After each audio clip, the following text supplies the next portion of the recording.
What is up, guys? In today's video, I'm going to be going over how you can find your perfect sensitivity, because settings and sensitivity are super important in Fortnite, and I feel like a lot of Fortnite players go about this in just the wrong way. If you guys do find this video helpful or informative, remember to give it a like, subscribe if you'd like to see more, and comment down below if you play on controller or keyboard. So this video is going to be focused mainly on controller players, because I personally play controller and I know much more about playing controller.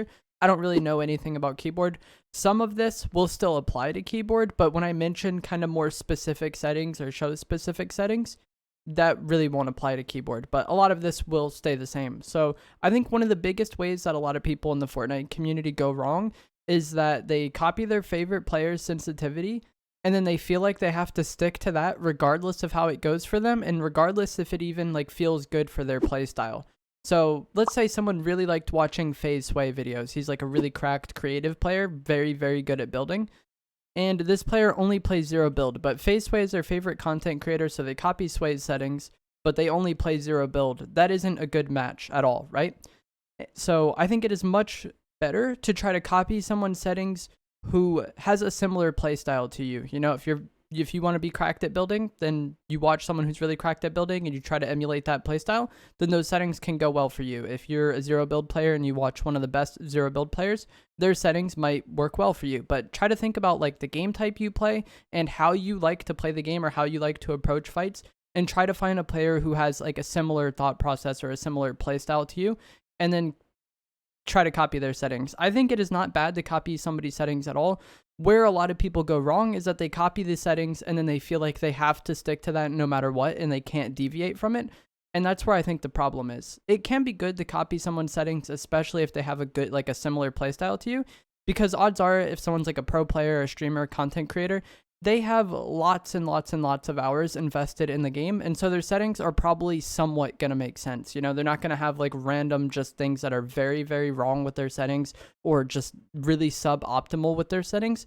They're probably going to be somewhat ideal. They might not be perfect for you, but it might be like a step in the right direction. So that's why I think it's a good starting point, but just be prepared to adjust it accordingly. And like I said, try to find someone who has a similar playstyle to you.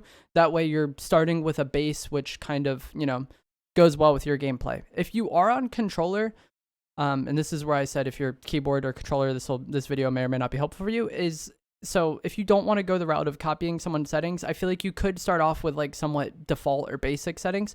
I'll show them on screen now, but like 40 X and Y, 10 ADS, no boosts at all, and then probably like 1.5, 1.6, 1.7 build and edit, just kind of depending on how experienced you are with the game. Just a very default settings. I'll have it scrolling on screen now. Just very basic, and I feel like this would also be a somewhat decent starting point, just because it's very neutral, and then you can kind of play with this and adjust accordingly. Linear or expo will also depend on your like playstyle or like what you enjoy using on controller. I use linear. A lot of other players use linear, but there's reasons or advantages and disadvantages for both. But yeah, that can be a decent starting off point. 40 XY, 10 ADS, no boosts at all on either, and then kind of like 1.5 to 1.7 build and edit, maybe 1.5 to 2 build and edit, just depending on how you feel personally, and then adjust accordingly. So now that you've identified like what sensitivity you're going to start off with, now the tweaking begins, and I feel like this is another route where people go drastically wrong. They might play one BR match and then lose the first fight they get into and then be like, oh, these settings suck, and then just go back to whatever they started with. I don't think playing BR is a good way to get adjusted to settings. Talked about many times on this channel how I think creative is the best way to practice, and I think creative will be the best way to test out new settings as well, because you can get in so many more fights in such a shorter time span and actually acclimate yourself and adjust to the settings. No matter if you switch to the perfect sensitivity for you, it probably isn't going to feel perfect right away because you had to switch to it in the first place. It takes time to get used to the settings regardless of how good or bad they are. So playing creative and just being able to get into a bunch of fights in a very short time span can work. I'll have a video in the description below of creative maps that I like to play, and it has maps for building and non-builders that you can fight in. If you want to fight with builds, if you want to fight without builds, there's maps for that. And I've had people comment and saying they just get destroyed in these maps. And I think that does help to an extent, because if you are getting destroyed in every fight, then that means there's lots of potential for you to improve and learn from those fights. But if that isn't something you're into at all, or you just find it like tilting, maybe playing something like Team Rumble can be another good way to practice these settings. You're not going to get in the best fights in Team Rumble, but you can probably get in a good amount of fights in a short time span in Team Rumble. And odds are the players aren't the best, and they're probably going to be a bit weaker than the players you'll encounter in any of the creative maps that I've suggested. But yeah, testing is very important, and giving yourself time to like acclimate to the settings and putting the time in is super important, I think, because when you just get in one fight and you lose the game in BR and you spent like, I don't know, 5 to 10 minutes before that engagement looting, you're just not going to get as many reps in the same amount of time span, and it's going to lead to you not getting used to the sensitivity and not identifying the problems fast enough. So once you've gotten in a decent amount of fights in creative, maybe adjust a little bit. If it just feels totally off, adjust a little bit. You know, if it feels way too fast, maybe turn your sense down a little bit. If it feels way too slow, maybe turn it up a bit. But try to find like somewhat of a nice point where you're somewhat happy with it. And don't change it too much. You know, give it time. Like if you pick it up and it just feels like way too fast, then sure, maybe make some adjustments, but try to actually give it a fair chance, especially if you're copying like a pro's settings.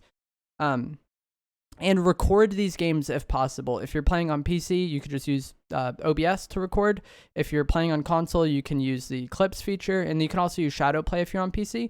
And Fortnite does have replay mode. I don't know if replay mode will be that good for this though, because sometimes replay mode can be laggy and not properly kind of show what happened. But after you've played a good amount and you found a sense that you're somewhat happy with, watch the games back that you played on this sensitivity. Like watch the fights back that you had in creative or Team Rumble, and try to like see when you are missing shots, if you're like over leading consistently, if you're under like aiming consistently, you know, if you're not quite getting to the target, that would be under leading. If you're getting a little bit too past the target, that would be overshooting your target. And the reason why you want to do this is because then you can kind of see what you need to change. You know, if you're going too far, then maybe you need to just turn it down a little bit. If you're never getting quite to where you want to be, maybe you need to turn it up a little bit, just barely. And then the same can be with edits. If you're not flicking fast enough with your edits and you're messing up because of that, maybe turn your edit sense up a bit. If you're overdoing it, maybe turn your edit sense down a bit. And then same with builds. And I feel like it's important to be able to watch these situations back, because in the moment, it could be hard to tell why you missed a shot. If you were overdoing it, underdoing it, whatever. You know, shotgun damage in Fortnite is a huge testament to this. So many people are like arguing with the game about their shotgun damage. But watch the fights back when you're not, you know, emotionally invested in the fight, and try to see why you were missing those shots, and then maybe adjust accordingly. And this could take a decent amount of time to do, but once you get your settings right, you hopefully won't have to change them for a long time. And that is going to bring us to our final point, and that is going to be, if you're watching this and you're like, I'm like okay with my sensitivity, I don't really want to change it that much, don't be afraid to change your settings. I have known several people throughout Fortnite that were like scared to adapt and change their settings, and they fell much behind because of it. You know, if you don't feel that comfortable with your sensitivity, or it doesn't feel perfect to you, or maybe you feel like it's too slow and you can never react to people, you're constantly getting outbuilt, you're constantly just getting attacked and you don't know how to react because you're too slow, changing your sensitivity or changing your settings, this also applies to like keybinds as well with controller or keyboard. Be open to changing settings, because that's one of the only ways that you can get better, I think. You know, it's sometimes people are capped on their settings. If you gave me like 10-10 X and Y, I wouldn't be able to play the game at all. You know, like it would just be way too slow and I wouldn't get anything done. And then same with 90-90. If you gave me that, it would be way too fast and I wouldn't not be nearly as effective as I am in game right now. Like settings are super important. It's not everything, but I think they are super important. So be open to changing your settings. There have been so many players that I've known throughout the years that were scared to change their settings, especially like when Fortnite was a new game that first came out. Like the settings were very bare bones to what we have now. And as the game progressed, they added more and more settings over time. And the people who kind of embraced those and were open to learning new settings and open to trying new things were the people who got better in the long run. Just as an example, when the game first came out, the controls were standard. You switched weapons with Y or triangle on PlayStation, and you had to go all the way through your weapon wheel to get back. Like, so let's say you're on slot 1, and then you hit Y to go to slot 2. You would have to hit it 3 more times or 4 more times to get back to slot 1. There was no going back and forth. And then and this was same with builds. You had to swap one direction through all your builds. And then they added Combat Pro where you could swap 2 directions. And this was a big deal. because obviously you guys think about how much you're swapping weapons back and forth. Being able to having to swap all the way through if you accidentally swapped would be a nightmare, right? But they added Combat Pro where you could swap back and forth like how we have now with L1R1 or LB-RB.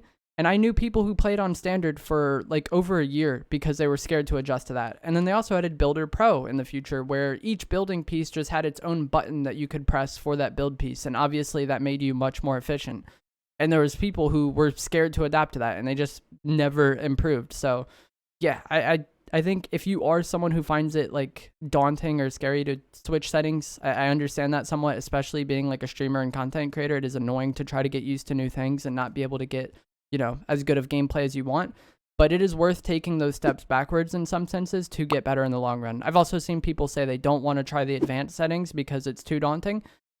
This process that I just outlined would maybe take 20 to 30 minutes, maybe a little bit more. And then you have good settings that you're super comfortable with and you don't have to change it for a long time. It's not worth being scared of it if for something that's going to be that short and something that can have that much of an impact on your gameplay. So I hope you guys found this video helpful and informative. If you did, remember to give it a like, subscribe if you'd like to see more. Comment down below if you play controller or keyboard. I'm interested to see this. I haven't asked that in a while. In the past, my audience was like 90% controller, 80% controller. But I'm interested to see. I know some of you do play keyboard, and I try to give advice on both. But something like this, where it comes to like specific numbers of settings, I don't know anything about keyboard. But if you guys found this video helpful, give it a like. Like I said, I'll see you guys in the next one. Thanks for watching.